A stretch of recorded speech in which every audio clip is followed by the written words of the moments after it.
Next speaker, we've got Tim Sykes from GardenProud. Tim is owner and designer of the Moroccan garden over there. It's your second garden, Tim, isn't it? Well, I didn't actually design it. George designed it. So my Credit to eldest George. son, who runs our landscaping construction side of things, actually designed and built that. So I think that the credit has to go to him. Yeah, shout out, George. So, Tim, give us your intro and a little bit about on your background, because I thought you were going to ask me some questions. I'm going to. We've got the questions. Just a little intro on you first, and then we'll get into the questions. Okay. Well, I spent before I got into landscaping, I spent about 25 years running advertising agencies. Um, so I've really been in a marketing creative background all my career. Um, and we moved to Tunbridge Wells in about 1999, I think it was, when my wife set up a company called GardenProud, which is a house cleaning company. And it very quickly became very successful, to such an extent that she probably cleans about 50% of the houses that are cleaned in Tunbridge Wells now. And so she's got quite a tasty business. Now it's called GardenProud, and I came from a marketing background, so I thought at one point, well, can we do something else? Maybe take on all those other, make use of all those clients. And we came up with the idea of GardenProud. And rather naively, because I knew very little about gardening at that point, I thought what I could do is set up a garden maintenance company and offer a similar sort of service. Fortunately, it worked. And very quickly, we were taking on gardeners and looking after quite a few houses, from small courtyard gardens in Tunbridge Wells to large estates out in Lamberhurst. And so there was a very quick learning curve that had to be done. Anyway, we managed to do it. And then, rather accidentally, what actually happened was that people started asking me for ideas. And being an ideas person, I freely gave it. But then I realized I had to actually learn a little bit about this and get it right. So I went back to college and I devoted a day a week to going to Hadlow and learning about garden design. And then I started designing gardens. And then we decided to start a landscaping company. And George, in about 2012, joined me as somebody who'd left school. And he decided to go to Plumpton College and learn about horticulture and landscaping. So he did all of that. And from there, we've grown to where we are now. We're out there, I guess, doing some reasonably good stuff at the moment. So where do you draw your inspiration from? Oh my God. My wife would kill me, but basically I buy so many magazines. It's unbelievable.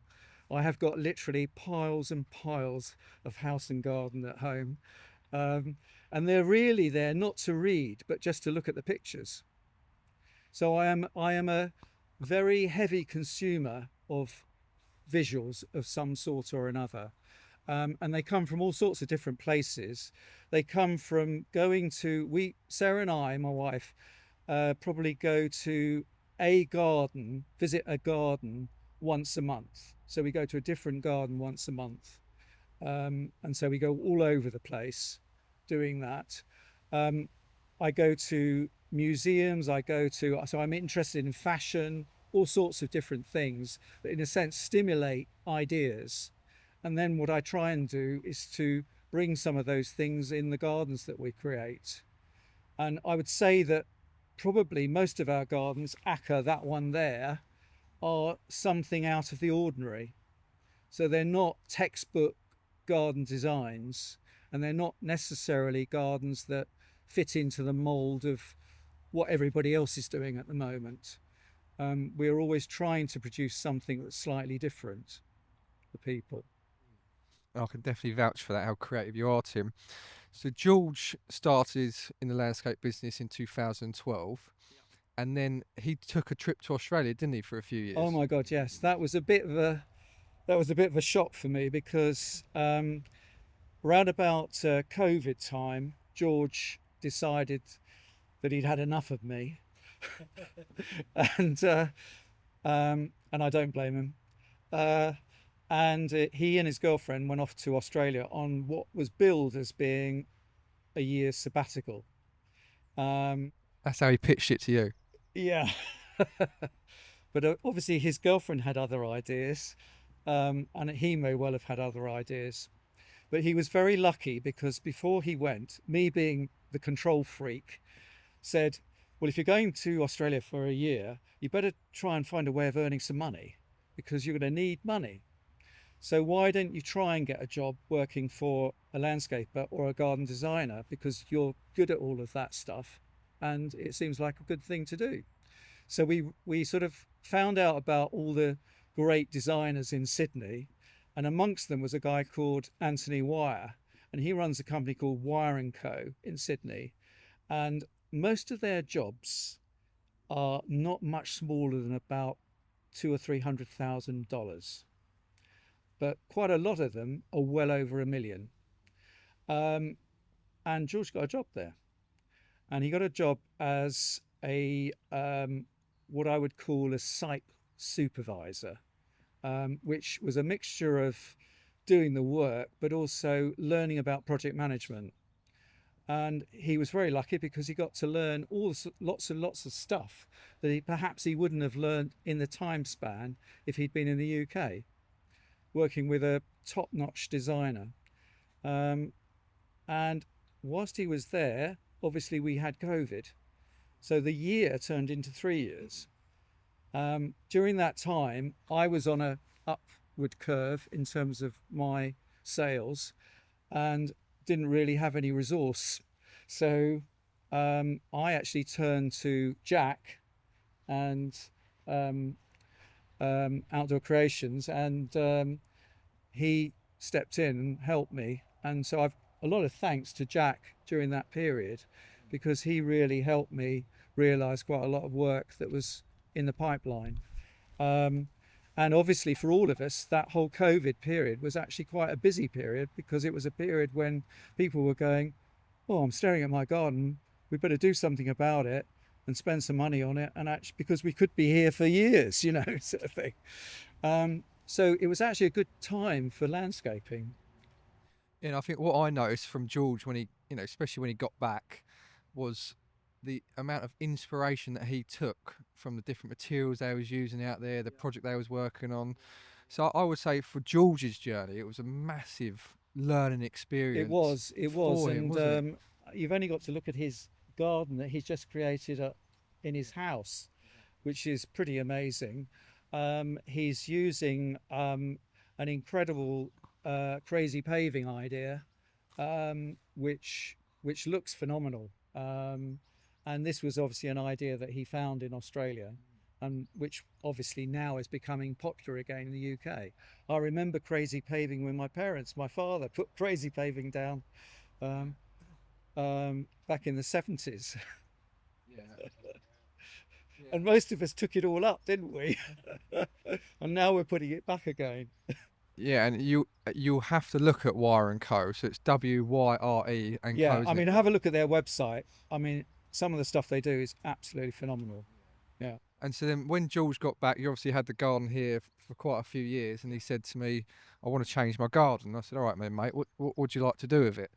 And he said, "I'll come up with a design and I'll show you." So when he brought me the design, I thought, "Blimey, O'Reilly!" Yeah. I thought he was building a house. I know. And I was actually really worried when he was putting it up. I was thinking, oh my God, is it going to go any higher? But watching him, come up with the design, the concepts, and then executing on it with the hoarding around it, and it was amazing to see, wasn't it? And, But he learned because he wanted to make it really look Moroccan. So he learned about all the plastering techniques that are used in Moroccan buildings. So he's really tried to make it authentic. And, I take my hat off to him. And so what I then want to touch on, Tim, is it's your second garden, but it's also the second time that you've utilised water in a garden, and you utilise water in a lot of your gardens. Yes, to say that we're a landscaping company that only does water is but it's a good subject. It's a good subject. And in fact, we got into water completely by accident. We got offered a job in the middle of Tunbridge Wells. It was in a Decimus Burton house in Tunbridge Wells. And the guy there had an amazing fountain. It was, if you can imagine, like a large round bowl in stone, and then up the centre were like dolphins going up the centre, and dolphins around the outside that were coming in. And this thing had stopped working and was falling apart. And he said, "Tim, do you reckon you could fix this for me?" And I thought, I've never done anything like this before. And I said, yes, obviously. And what we did was we were very helped a lot by Chilstone in Fordcombe, who helped to explain to us how these things were all put together and so on and so forth. So we decided what we were going to do is take the whole thing to pieces, find out where all the pipes were and everything else, and then put it all back together again with new pipes and so on and so forth. And we did. But what we also did was we put like a fiberglass structure inside it to stop any leakages, because one of the things about water features is that they have water in them, and water will always find a way of getting itself out of a water feature. And if you don't do it properly, you will be forever going back to the client repairing it. So you have to really research it well, and then you have to make sure that you make it extremely well, so that water just cannot escape. And so we put this thing back together again, and blow me, it worked. So that gave us an enormous amount of confidence. So then we started designing gardens with water features in them and got ourselves into all sorts of trouble.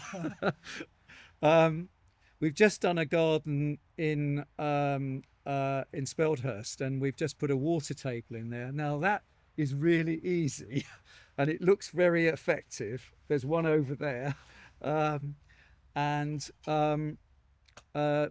So sometimes it's worth putting something in that's almost bespoke because it happens to suit the garden and the brief from the client. But sometimes it's just another thing in the garden. And then maybe if you go to somebody like a Des or whoever, you can pick up something that actually does the job. We're actually in the process of designing a garden that has a focal point as a water feature, and we're talking to a sculptor at the moment. He works in stainless steel, and we're creating, well, I hope we're creating about a 1.5 meter globe that sits in a water thing, and the water goes up through the middle and then comes out through it, sort of thing. And so we're in the process of designing that at the moment. Sometimes going bespoke is a good thing, but it can be really expensive. I think Karen McClure recently has put a David Harbour sculpture, which is a water feature, in a garden, and it looks absolutely amazing. But there are only so many people that can afford David Harbour's. So his sort of starting price is about 30 or 40,000. So you've got to have a client that's probably spending $250,000 on a garden before they can afford to put something like that in as just an incidental thing that happens to be in the garden. So you have to think about pricing and so on and so forth. There are other companies like Capital Garden Products, who are based in Ticehurst, who make fiberglass products that actually, there are a number of different products that they create which are really nice. Obviously companies like Ades. There's a company called Elliott of London who also create sculptures that can look really good in water features, and we've used those in the past. Do you find that your customers, are they asking for water features, or is it a conversation that you have with them about the effects that the sound of water has? We've got a new guest speaker now.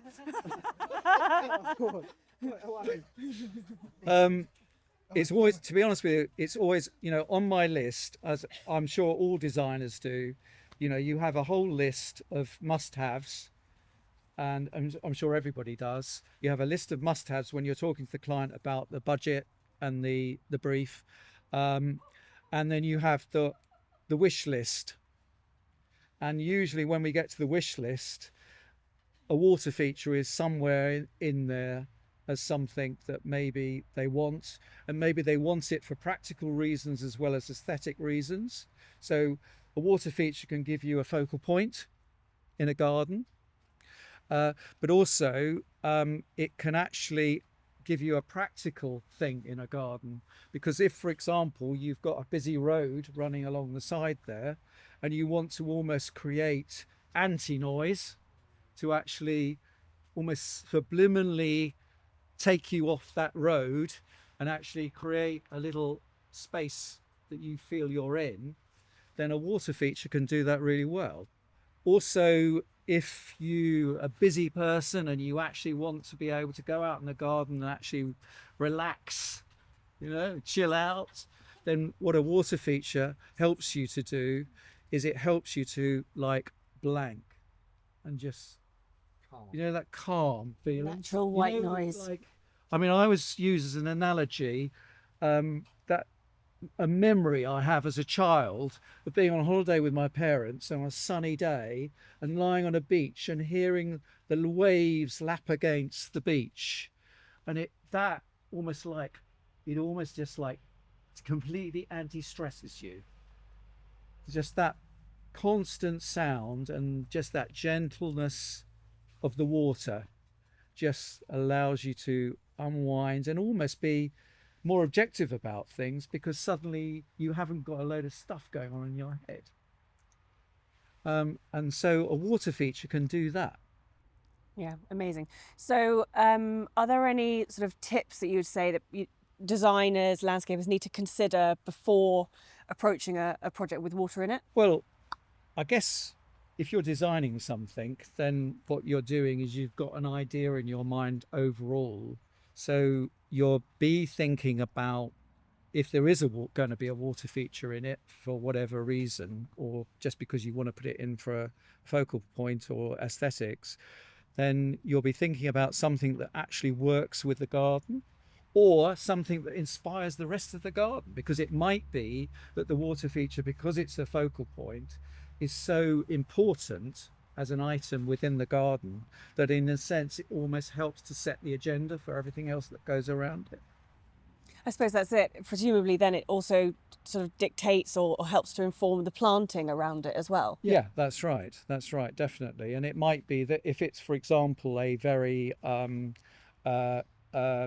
architectural piece, then it might need some softening around it. So, for example, Cameron's garden there, with the grasses in it and so on and so forth, it's got a nice softness to it. And he's got structure in the obelisks, but it might be that if you put a David Harbour's stuff is very architectural. If you put a David Harbour in there, it's very hard and cold as an item, but actually the softness of that planting would work brilliantly with it. And are there any water features or use of water within a garden that are more sort of put there to help with biodiversity? Presumably that does help support nature. Everything helps biodiversity. But yes, of course. Obviously, it's a good thing to have in a garden from that point of view, because what it does is it attracts birds, and it attracts insects and so on and so forth. So if you're thinking about ways in which you can actually up the ante on that in a garden, apart from the planting, which obviously does that job as well, water can actually increase that a lot. I'm designing a garden at the moment that's got a wildlife pond in it. And so that is there for nothing but trying to bring the birds and the bees and everything else into the garden. So what does the next year hold for you? Are there any? What are your aims with the business? Well, my aims and George's aims are different. And George is like George is like Ollie, and he's got a whole career in front of him, and he obviously wants to expand and so on and so forth. And so we are obviously thinking about ways in which we can do that, but we have to get all the ducks in a row in order to do that. And some of those things are to do with, we were talking about it a few minutes ago, is a lot of it's about marketing. And it's also about having the right team and so on and so forth. So the objective is to actually get ourselves into a situation where we've got more capacity to take on more work and also bigger jobs. And in order to do that, we have to have our marketing sorted out, because we have to have a funnel that generates the leads. So And I would there say, you go. Tim, from the outside looking in, I would say, from my view over the last few years of watching you, having George back in the UK, the driving force on site, you've got an absolutely brilliant team executing all the stuff. I know, thank you. Yeah. So we're looking forward to it. Thank you, mate, very much. Thank you, sir. Very good.